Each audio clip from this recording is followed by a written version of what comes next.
Hey, deserving listeners, it is time to watch The Real Housewives. Let's watch. Are you serious with me right now? Are you that girl? I don't see color. I really don't see color. I don't see race. I don't do it. I see color. It's part of who I am. A white person telling me you don't see color, it's like brushing it under the rug. Right, so I talked about this last time, and for me, the helpful way of seeing it is that there was a time when people absolutely did see color and they discriminated quite openly. The Jim Crow laws in the American South, for example, this kind of thing. And then we progressed as a society in general, on average, to a less racist society, or at least a less openly racist society. And for many people of various different colors would actually strive, and I remember this when I was a kid, for a mindset of not seeing color, meaning that they would say, look, let's stop discriminating. Let's stop even looking at people through that lens. We're all human beings. Let's stop looking at color. I don't see color. Okay, so if it's that is meant when people say, I don't see color, then we can, at least for the most part, get behind that with caveats for sure. But for some people, they will absolutely see color and they will treat people differently. And they will claim that they don't see color, even though they absolutely do treat other people differently based on their ethnicity. And for privileged people, this is a way of sweeping things under the rug. It's a way of saying, like, look, I don't want to think about race. I don't want to talk about it. I claim I don't see race, and so y'all just need to get over it, that kind of thing. When for people of color, Asians and other people of color, it is unavoidable for us to not see color because people see our color. Now, some people won't see our color, or they won't treat us differently, but there's enough people in our society that do, that we can never get away from the fact that people see us differently. So when a privileged person comes along and says, look, I don't see color, I don't know what the big deal is, it denies the experience of the person of color, because we're over here saying, like, okay, you don't see color, but I can't avoid it. Because the world sees my color and treats me differently. Not everyone, but a lot of people do. Now, what is happening more recently, which is a good thing, is that people of color are saying, hey, privileged people, you can't just say that you don't see color because of the reasons that I just said. But I think we need to take it easy on these individuals. Instead of just blasting them and saying, if you say the following phrase, that proves you're a racist, I think we should say, well, what do you mean by that exactly? And if the person says, well, what I mean by I don't see color is I try not to discriminate against people. I really strive to treat everyone equally. And if that's what they mean by that phrase, then we want to support that, of course. But we want to also explain, well, that's good, but when you say that, it also kind of denies my experience, which I don't think you're doing on purpose, but you should just know that. And I think that kind of conversation usually moves us forward rather than just going like, you said you don't see color. You're a racist. There's something wrong with you, which this is kind of happening right now. I'm not quite sure. The word racist to me is like a virus, worse than COVID. And I can't. Right. So this is a very common bias that a lot of people will have as well. How do we explain it to people? So the word racism is actually a pretty loaded term these days. I think it's still worthy of being used in the clinical literature and the psychological literature and in public discourse, but I think we need to define it. For some people, racist means you're a KKK member or something. And for other people in my field, in psychology and the social sciences, racism means any time when you are thinking or behaving or feeling in a way that is discriminatory based on race. And these can be small incidents or large incidents or systemic incidents or behaviors that you're not aware of or behaviors that you are aware of. And there's a lot of it going on. And since we live in a racist society, none of us can not be at least a little bit racist, even people of color. We will internalize oppression. For people of color, we will sometimes see ourselves as lesser than white people because of the way society has taught us subtly. So therefore, I, as a person of color, I'm half Japanese, half white, will have internalized racism to make myself feel less than. So I'm essentially racist against myself. So that doesn't mean I'm a KKK member, right?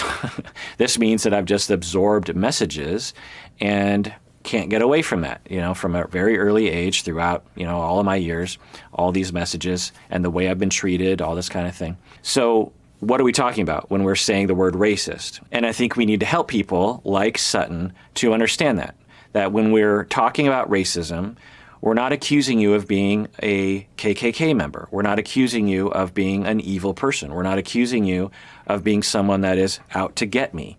What we're talking about is a more broad term of racism that I actually have as well. It's a wonderful thing to bridge the gap with people like Sutton, is to be like, Sutton, let me explain. We live in a racist society. We have a racist history. We have a racist system. And I could go into detail on that, but it's there. To what degree, hard to measure exactly, but it's there. And I, as a person of color, have internalized those racist ideas, and I can't get away from them, and I have to actually actively fight against them, even though I am non-white. And so when I say racism, that's what I'm referring to. I'm not referring to KKK members.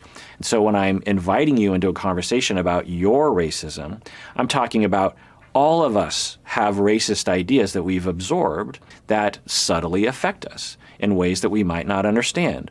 Or we don't understand what it's like for people of color to live in a racist society. And when we don't understand that, then it limits our empathy and our ability to be fair in situations. That's all we're talking about here. And I don't know your experience, Sutton. Sutton, you're the only one who can comment on that, but I invite you into that conversation. So let's see what happens here.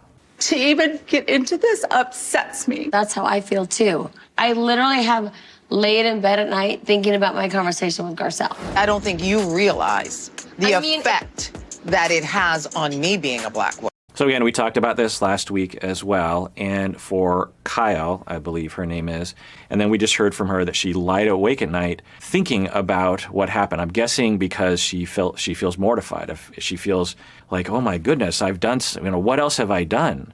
Am I racist? What's going on? So that is a very necessary experience for the privileged. And privilege, there's a lot of different privileges. You can have white privilege, you can have male privilege, you can have upper class privilege, you can have ableism privilege, you can have age privilege. There's lots of privileges in the world. And when we realize, oh my goodness, I have privilege, it's normal to get sweaty about that. It's normal to have distress. It's normal to think, what have I done in my life? I'm finally kind of aware of it. It's also normal to have a knee-jerk reaction to kick back against it and be like, no, not me. I'm not one of those people. But it's important that if you have those sweaty experiences where you're staring into the darkness at night and going like, did I do this? One is to not shame yourself. All of us have internalized racism. We've all been there. Our society has done that to us. It's not our fault. At least the messaging into our brains is not our fault. Internalized sexism, internalized ableism, internalized transphobia. We all have those messages going into it. That is not our fault. So don't be ashamed of that. What do we do with it, though? That is our responsibility. There's only so much we can do because there's no way to overcome it in your lifetime because it's all in there and it's systemic. It's in politics. It's in everything. But we are responsible for trying, and a part of that trying is accepting that we have those internalized messages, particularly if you are in a privileged class. There's stereotypes that people think that we don't pay for our rent, that we don't tip. I would never even think about that. Because you don't have to deal with that. You were trying to hurt Garcelle as a person, not as a race. Y'all, this is for real. Sorry, I get really upset. So there's actually a known phenomenon. They'll call this white women or white people tears. It's a known phenomenon that when privileged white people are confronted with their racist attitudes, that people will cry. And what is that about? Why are they crying? Well, there's a lot of, everyone's different. Why is Sutton crying right now? Is it that she feels attacked and she feels it's unfair to her and she is crying because she feels bad for herself? When we feel attacked and we feel hurt, we're being treated unfairly, it's normal to want to cry. It's entirely normal in that situation. But is Sutton actually being attacked? I think Crystal wasn't as inviting into a discussion about privilege as she could have been. I don't know, maybe they edited it. Or is she crying, Sutton is crying as a deflection, as a way of pushing people away, of sort of manipulating the situation such that people will feel sorry for her and stop accusing her of being racist. I don't know. But again, the key is that if I were there, I'd be like, Sutton, I get it. You feel attacked. Can we talk about all of our internalized messages? I have them too. I admit myself that I have racist attitudes that I can't get away from, and sometimes those pop into my head. Should I be ashamed of that? No, because it's not my fault. But the knee-jerk reaction, the automatic thoughts that pop into my head, I don't have any control over that. But what do I do with that is the key. And so that's all we're talking about here, Sutton. We're not saying that there's something deeply wrong with you. It's really quite normal. So anyway, let's see what Sutton says here. Said about this and emotional. Yes, I'm the girl that doesn't see color. And that's bad. Why? Like, give me a break, man. So I don't think anyone's explained it to Sutton, and that's okay. I honestly, I have a lot of sympathy for people like Sutton who have never been to graduate school for social justice. And they just have a pretty limited understanding of what racism is exactly, and a pretty black or white definition of it. So I'm not going to fault her for that. Well, should I fault people for that? I think people of privilege do have the responsibility to seek information so that they can understand their privilege for sure. And I'm quite sure that Sutton, the idea of privilege isn't a new one to Sutton. I'm just going to throw it out. I don't know that for sure, but it'd be hard to imagine someone in her position not at least being exposed to ideas of privilege. So I'm not going to fault her for that. But this emotional display, what is it about? Is it truly that she's hurt, or is she trying to deflect? I don't know. Let's not do it. Race exists. I'm proud of my race. Maybe I'm You're thinking naive. race as eye color and hair. I'm not thinking about race. But I'm saying deeper is, Why do you is- want to know about but my no, no, culture? no. Do you want to know Of course I about do. my ancestry? That's what color is. No, I think what we But need when to she do. says, I don't see color, it means I see us all equally is what, Yes, what she means. that's Right. So that's what she is hoping it means. But like I said earlier, it has a broader implication that needs to be addressed. If that's what you mean by that, meaning I strive to treat everyone equally, then great, 100%. But you can't just close the book on racism after saying that, because things still are in the world and you probably actually don't treat everyone equally, because it's hard to do that. She's not the saying same. that It's not that's the not a same. good way to word it. That's not a good way to word it. I think the generation above me were simply taught to be colorblind, and Sutton's 20 years older than me. So she's part of the generation that was taught that, and that perspective is outdated. That's true. And I'm old enough to remember this, that there was a movement for color blindness, of the melting pot of America, that progressives were behind, of like, hey, let's do away with color. Let's do away with race. Let's just all get along. We're all one. We're all human beings. I remember as a kid in the 70s, there were cartoons along these lines, I'm guessing engineered by progressive liberals and people trying to further our society away from racism. And that was the movement. But the problem is, like I said, is for privileged people, they can say, okay, I just need to adopt that thing and I can move on in life and I never have to address it again. And any accusation of racism is completely false because I've already addressed it, book closed, I'm moving on in life. And for people of color, we're like, wait a second. You can't just declare that you don't see color and move on in life. There's more to the story here. Penny, for your thoughts.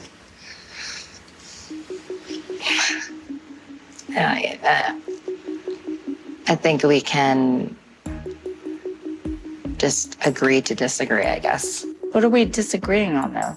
So I think Kyle's doing a pretty good job, I think. I'm not sure. Kyle seems to be seeing both sides, and I think that that's helpful. And really, these kinds of conversations about any kind of privilege, particularly among mixed people, the privileged and the oppressed, conversations between those individuals, they're always difficult. And there's often crying. And there's often resistance, and there's often anger, and there's often misunderstanding. But in order for us to move forward, we have to have these kind of conversations. And I really applaud this show for showing one of these conversations, which is really great. So it's normal to have that. And let's see what Crystal says here. I think that you guys were kind of not seeing eye to eye, honestly, even though you both have good intentions. I think it's late. Why don't we all go to bed? Okay, it's kind of a bummer. If I was Crystal, I would have said something along the lines of what I was saying before, but I might say something like, "Hey, Sutton, I get it. I like you. I think you're a good person. I don't know if I would like Sutton. I don't know Sutton."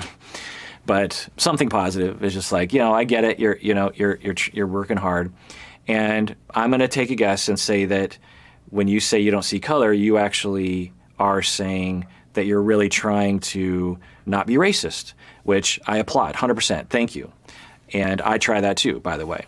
And there are a lot of other things that I wonder if you really know about. And I also wonder if you aren't treating people differently based on race, class, and other identities that you're not exactly aware of and you're in denial of because you don't want to face it, or you just have been indoctrinated into a political belief that political correctness is all a bunch of hogwash or something.